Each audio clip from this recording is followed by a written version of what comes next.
कक्षा बीए द्वितीय वर्ष छात्राएं पुनः सुन लीजिए। कक्षा बीए द्वितीय वर्ष बीए पार्ट सेकेंड ईयर, विषय हिंदी साहित्य, प्रथम प्रश्न पत्र, प्रकरण घनानंद कवित्त। इसके रचनाकार घनानंद जी हैं, जो रीतिकालीन रीति मुक्त काव्य धारा के प्रमुख कवि हैं।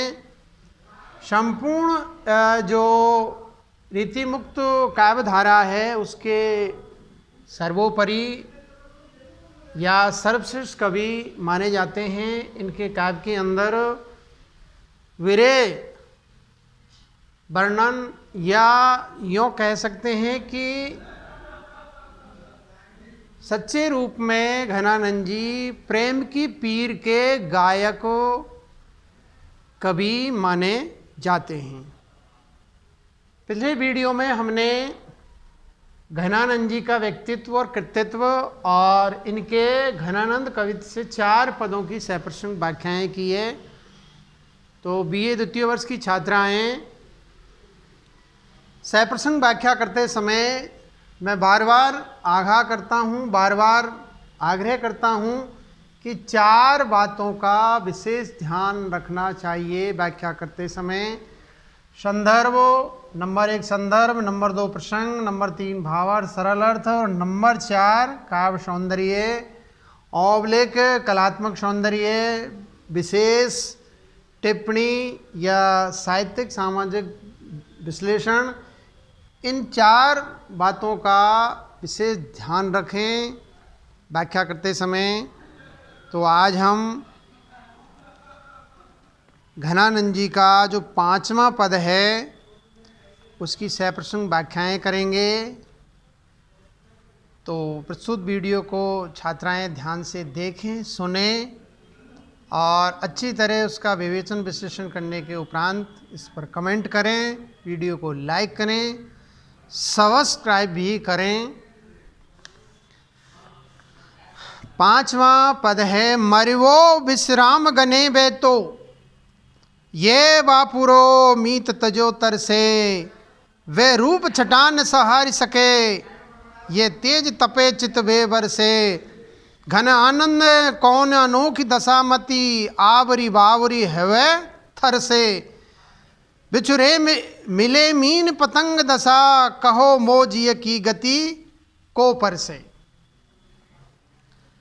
अब हम 4 बातों के आधार पर, 4 सोपानों के आधार पर प्रस्तुत पद्यांश की सप्रसंग व्याख्याएं करेंगे। व्याख्या के 4 सोपान, 4 चरण होते हैं। नंबर 1 संदर्भ, नंबर 2 प्रसंग, नंबर 3 भावार्थ, नंबर 4 कलात्मक सौंदर्य। तो नंबर 1 प्रस्तुत पद्यांश हमारी पाठ्य पुस्तक रीतिकालीन काव्य में संकलित घनानंद कवित्व से उद्धृत है, अवतरित है।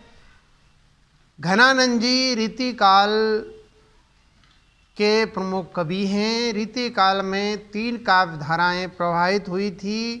नंबर 1 रीतिबद्ध, नंबर 2 रीति सिद्ध और नंबर 3 रीति मुक्त। रीति मुक्त काव्य धारा के ये सर्वोपरि कवि हैं।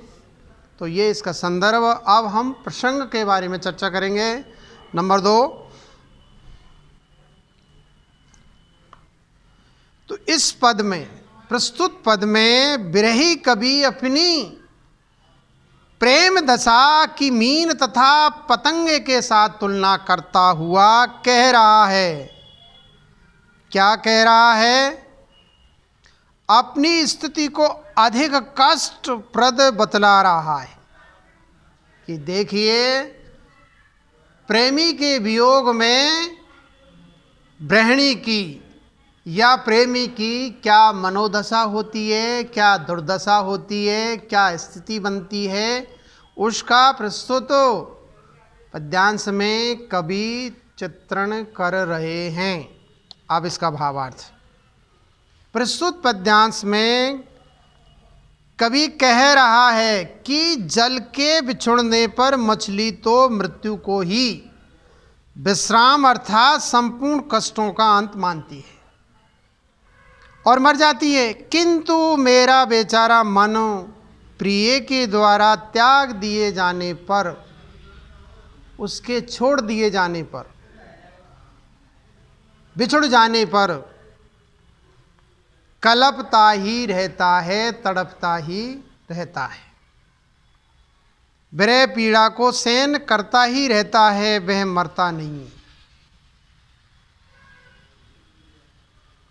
इसी प्रकार संयोग के क्षणों में पतंग दीपक के रूप की शोभा को न सहन कर सकने के कारण जलकर समाप्त हो जाता है, किंतु मेरा मन प्रिय की अंग दीप्ति से तपता रहता है,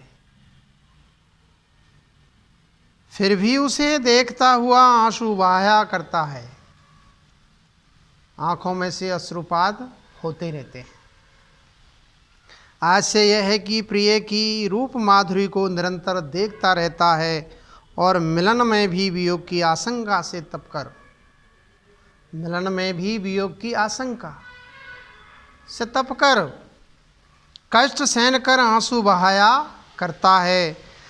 घनानंद जी कहते हैं कि मेरे प्रेम की कैसी विलक्षण दशा है, विचित्र दशा है कि बुद्धि आकुल व्याकुल होकर त्रस्त बनी रहती है। इस प्रकार जल से बिछुड़ने पर मछली और दीपक की लौ से मिलने पर पतंगे की जो अवस्था होती है, क्या वह मेरे हृदय की दशा का स्पर्श कर सकती है? अर्थात क्या वह मेरी वियोग और संयोग की अवस्थाओं की समानता कर सकती है? स्पष्ट ही नहीं। तो ये इसका भावार्थ है। हम अब इसमें इसका काव्य सौंदर्य देखते हैं। चौथा जो चरण है, सोपान है, प्रस्तुत पद्यांश में मीन और जल तथा पतंगा और दीपक के प्रेम के साथ घनानंद ने अपनी प्रेम की तुलना करके उसे श्रेष्ठ ठहराया है। इसी से उसका प्रेम घिसा पिटा नहीं होकर संपूर्ण रीतिकालीन काव्य में अनोखाई है। महादेवी वर्मा ने भी क्या है, एक पंक्ति में लिखा है, दोनों ओर प्रेम पलता है सखी, दीपक भी जलता है, पतंगा भी जलता है, दोनों ओर प्रेम पलता है।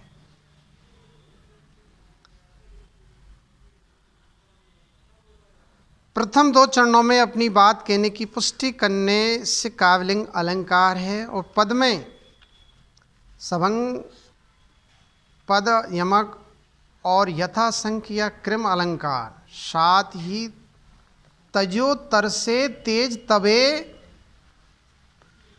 मिले मीन में छेकानुप्रास अलंकार का सुंदर प्रयोग हुआ है। आवरी बावरी में सुंदर पद मैत्री देखी जा सकती है। तो अगला हम पद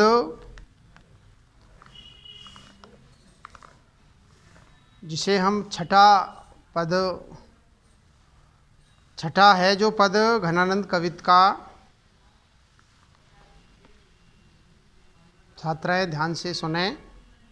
पहले पद पढ़ते हैं। अंतर उद्वेग दहा आँखनि प्रभाव आंसू, देखी अटीपटी चा भीजनी दहनी है, सोई में न जागवो हो हसीबो ने रोईबो हो, खोए खोए आप ही में चेटक लहनी है, जान प्यारे प्राणानी बसतु पे आनंद घन, बहरे विषम दशा मूक लो कहनी है, जीवन मरण जीव मीच बिना, बन्यो आए हाय कौन विधि रची नेह की रहनी है। अब हम 4 चरणों के आधार पर प्रस्तुत पद्यांश की सप्रसंग व्याख्याएं करेंगे।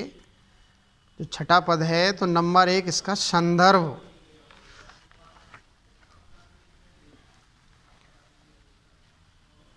प्रस्तुत पद्यांश या कवित्व हमारी पाठ्य पुस्तक रीतिकालीन काव्य में संकलित घनानंद कवित्व से उद्धृत है, अवतरित है। घनानंद जी रीतिमुक्त काव्य धारा के लब्ध प्रतिष्ठित कवि हैं। ये इसका संदर्भ है। अब प्रसंग के बारे में थोड़ी सी चर्चा करते हैं। नंबर 2, प्रस्तुत पद्यांश में विरह की विचित्र दशा का चित्रण कर वियोगी जन की व्यथा को मार्मिक अभिव्यक्ति दी गई है।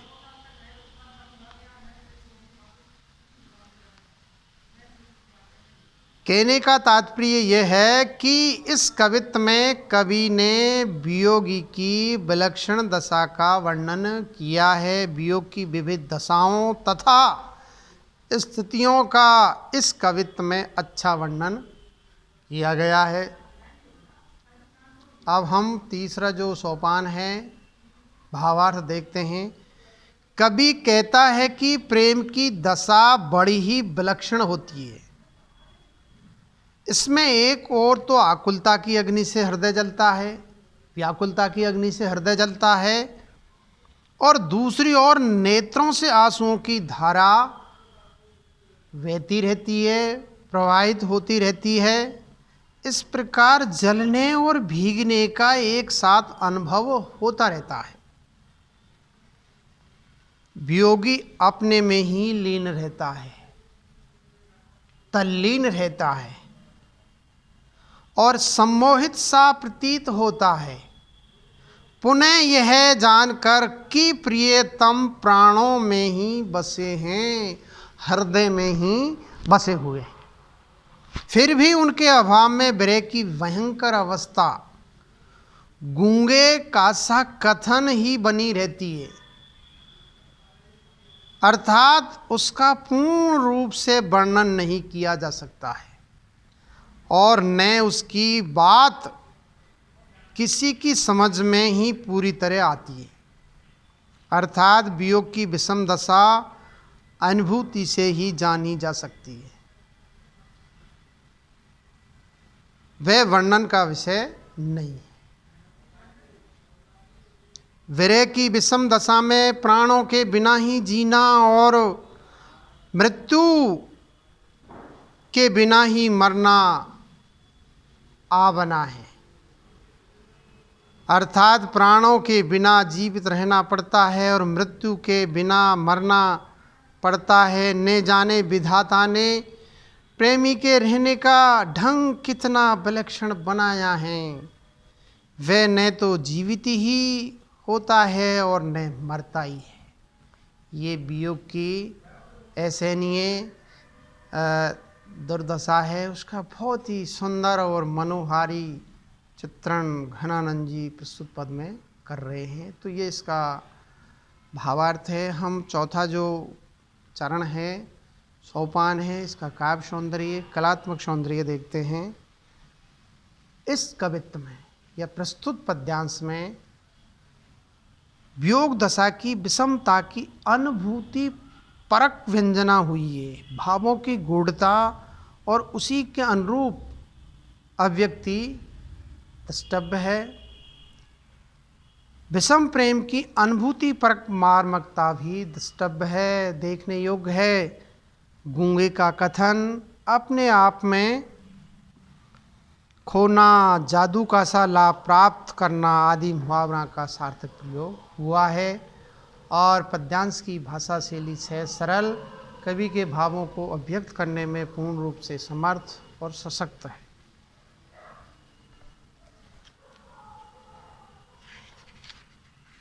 नंबर 7,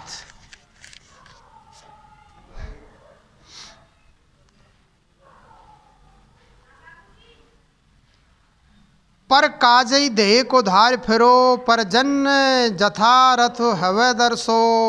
निध नीर सुधा के समान करो, सभी विधि सज्जनता सरसो। घन आनंद जीवन दायक हो, कछु मेटियो पीर हे परसो। कबऊ बा विशास सुजान के आनंद मो असो, वानेहू ले बरसो।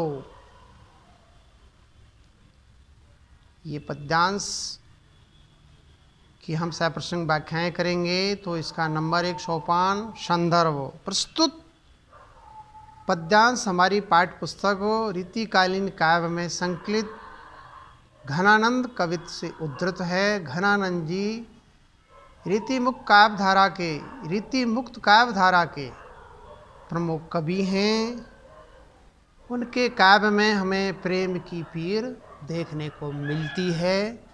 प्रेम के अच्छे मतलब क्या है? गायक है घनानंद जी। तो ये इसका संदर्भ है। अब इसका हम प्रसंग देखते हैं। नंबर 2, प्रस्तुत पद्यांश में कवि ने बादल को संबोधित कर प्रियतमा सुजान के आंगन में बसने का निवेदन किया है कि बादल रूपी हे प्रेमी, हे प्रेमिका, आप क्या है मेरे आंगन में बरस जाओ, जिससे क्या है मेरा आपसे मिलन हो जाएगा। जैसे धरती और आकाश का मिलन होता है, उसी प्रकार से प्रेमी और प्रेमिका का मिलन हो जाएगा।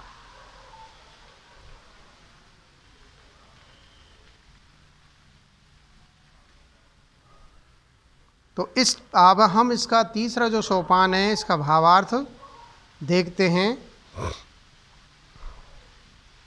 प्रस्तुत छंद में वियोगिनी बादलों से कहती है कि हे बादल, तुम केवल दूसरों का काम करने के लिए ही शरीर धारण करके घूमते हो और इसीलिए अपना पर्जन्य नाम सार्थक करते हो।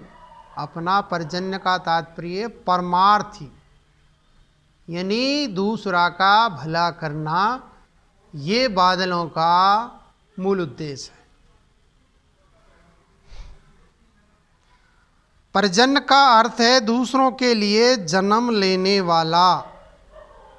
कहने का तात्पर्य ये कि बादल वियोगी की दृष्टि में पर्जन्य रूप ही है।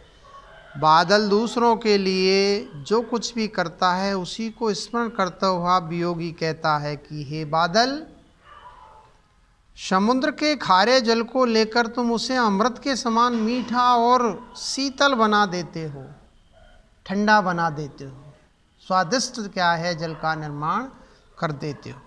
तुम सभी प्रकार की सज्जनता बरतते हो। भाव यह है कि तुम अपने व्यवहार से सभी के मन में अपने प्रति सज्जनता के प्रभाव का संचार करते हो। तुम आनंद के बादल हो, अर्थात तुम आनंद की वर्षा करते हो। संसार के प्राणियों को जीवन दान देने वाले हो। सही अर्थों में बादल जीवनदायक है, दूसरों को जिलाने वाला होता है, परमार्थी होता है बादल। जब तुम सबकी पीड़ा समझकर सभी को जीवन का दान करते हो तो मुझ वियोगी की पीड़ा का भी किंचित स्पर्श करो। भाव यह है कि जो सभी की पीड़ा समझता है, वे यदि वियोगी घनानंद की पीड़ा का अनुभव भी करे तो उनकी वियोग पूरित मनोस्थिति को थोड़ी सी भी राहत मिल सकती है। थोड़ी सी पीड़ा का अनुमान करना इसलिए कहा गया है कि सही पीड़ा का आभास तो उसे स्वयं भोग कर ही किया जा सकता है। वियोगी को विश्वास है कि बादल का हृदय द्रवणशील है, इसलिए वियोगी अपनी दशा की ओर संकेत करते हुए कहता है कि हे मेघ, तुम मेरे आंसुओं को ले जाकर उस विश्वासघाती सुजान के आंगन में बरसात कर दो। प्रिय के आंगन में अपने आंसुओं को बरसाने की प्रार्थना में अनेक महत्वपूर्ण संकेत है, राज छुपे हुए हैं। समुद्र के खारे जल को अमृत तुल्य बनाने वाला बादल उसके सारे तप्त आंसुओं को भी वैसा ही बना देगा, जिससे संभव है कि वे कठोर हृदय प्रिय अनुकूल हो जाए, उनका हृदय भी पिघल जाए। दूसरी ध्वनि यह है कि प्रत्यक्ष नहीं तो आंसुओं के माध्यम से ही प्रिय के साहचर्य का लाभ हो जाएगा। इसी कामना से कवि ने व्रही के रूप में यहाँ मेघ से सुजान के आंगन में अपने आंसुओं को बरसाने की प्रार्थना की है।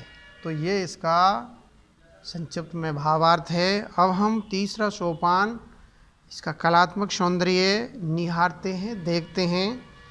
इस छंद में वेदना का मार्मिक अंकन हुआ है। यहाँ प्रिय को शीतलता पहुँचाने की, उसका साहचर्य पाने की और साहती प्रिय को अनुकूल बनाने की कामनाओं को मात्र छंद की अंतिम पंक्ति से सांकेतिक रूप में अभिव्यक्त कर दिया गया है। प्रस्तुत पद्यांश में भाषा की मधुरता है तथा जीवनदायक में श्लेष अलंकार का चमत्कार प्रभावित करता है। जायसी ने अपने पद्मावत में भी इसी प्रकार का भाव किंचित दूसरे संदर्भ में अभिव्यक्त किया है। ये तन जारो छार के कहो कि पवन उड़ाव, मगतई मार्ग उड़ परो कंत धरे झांपा। पवन को क्या है, कवि जायसी उससे आग्रह करते हैं कि ये तन जारो, ये मेरा शरीर, ब्रह्मणी क्या है, पवन के माध्यम से संदेश प्रेषित करती है, भेजती है कि मेरा ये शरीर जलकर राख हो गया है और हवा तू इसे उड़ा करके ले जा। और उस जगह पर, उस स्थान पर क्या है, ये मेरी जो राख है जो गिर जाए जहाँ मेरे पतिदेव पैर रखते हैं। तो पैरों का, चरणों का स्पर्श करने से ही मैं धन्य हो जाऊंगी, मेरी मुक्ति हो जाएगी, मेरी सारी मनोकामनाएं पूरी हो जाएगी।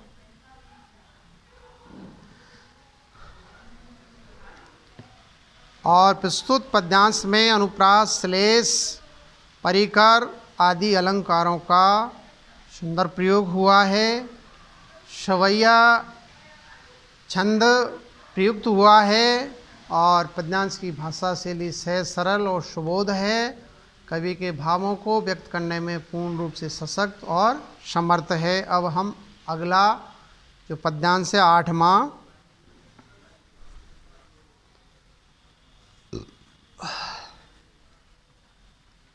पद है।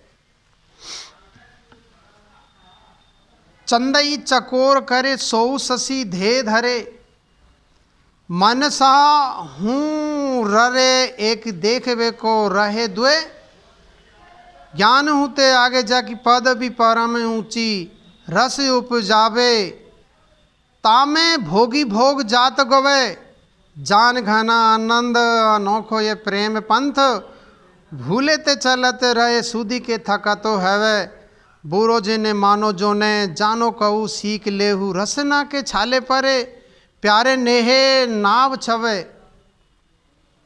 तो ये पद्यांश को हम 4 चरणों के आधार पर, 4 सोपानों के आधार पर इसकी हम सप्रसंग व्याख्याएं करेंगे।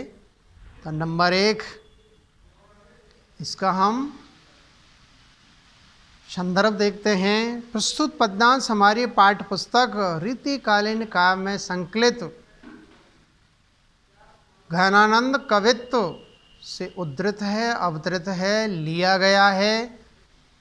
घनानंद जी रीतिकालीन रीति मुक्त काव्य धारा के धुरंधर लब्ध प्रतिष्ठित कवि हैं, जिन्होंने प्रेम की पीर को गाया है, अपने कवित्वों में चित्रित किया है, वर्णित किया है। अब दूसरा सोपान, इसका प्रसंग देखते हैं। प्रस्तुत पद्यांश के अंदर प्रेमी और प्रेम की अद्वैतता एवं एकाकारता का सुंदर और मार्मिक चित्रण कवि ने किया है। इसका हम तीसरा सोपान अर्थात भावार्थ देखते हैं। प्रस्तुत पद में कवि वर्णन करता हुआ कहता है कि चकोर चंद्रमा से प्रेम करता है और वही चकोर प्रेमाशक्ति से चंद्रमा का आकार धारण करता है, अर्थात प्रिय रूप बन जाता है। वह केवल शरीर से ही नहीं मन से भी प्रिय की रट लगाता रहता है।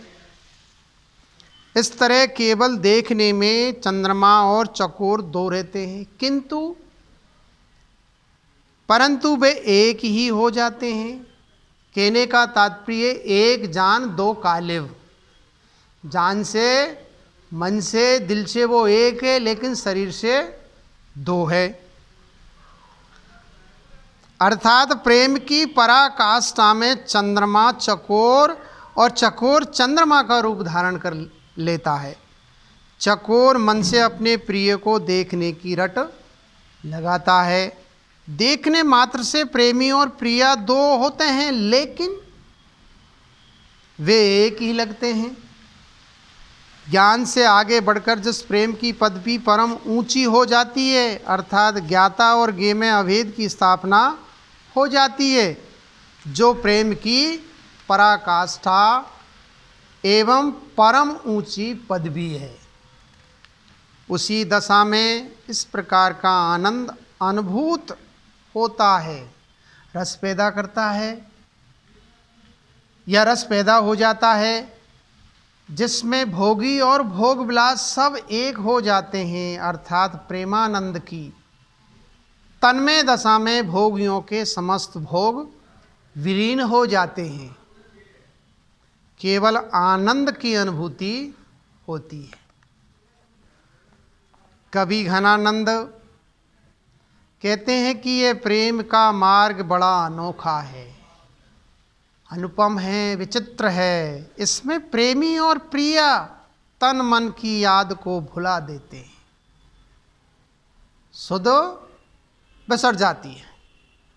वे प्रेम मार्ग पर एक होकर ठहर जाते हैं और आगे बढ़ने में असमर्थ हो जाते हैं या थक जाते हैं। इस संबंध में बुरा नहीं मानकर यदि किसी से प्रेम पंथ की रीति को सीखना चाहे तो सीख लो, क्योंकि प्रेम में इतनी तपन होती है कि उसका नाम लेने या स्पर्श करने मात्र से जीभ में छाले पड़ जाते हैं। आस यह है कि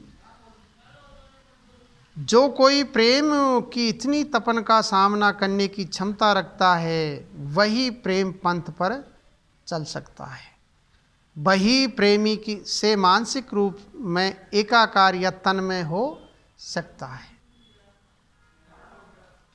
तो ये इसका भावार्थ है। अब चौथा जो सोपान है, कलात्मक सौंदर्य, काव्य सौंदर्य देखते हैं।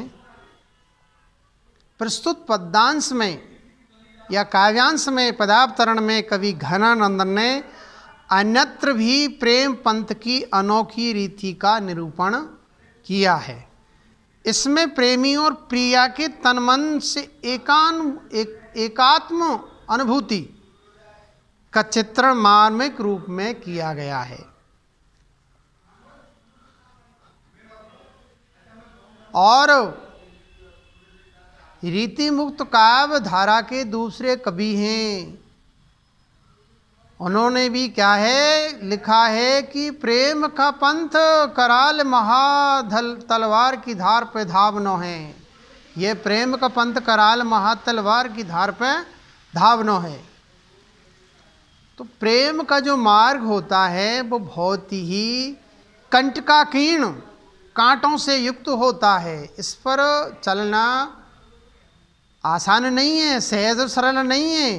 तलवार की धार पे जो चल सकता है वो प्रेम के मार्ग पर चल सकता है, विचरण कर सकता है। प्रस्तुत पद्यांश में अनुप्रास, यमक, रूपक, अतिशयोक्ति, अलंकारों का सुंदर प्रयोग हुआ है। कवित्व छंद की गति यति उचित रूप में प्रयुक्त हुई है और पद्यांश की भाषा शैली सहज, सरल, सुबोध कवि के भावों को व्यक्त करने में पूर्ण रूप से सशक्त और समर्थ है। आज इतना ही। धन्यवाद, नमस्कार। प्रस्तुत वीडियो को छात्राएं ध्यान से देखें, सुनें, इसको लाइक करें, कमेंट करें, सब्सक्राइब करें। धन्यवाद, नमस्कार।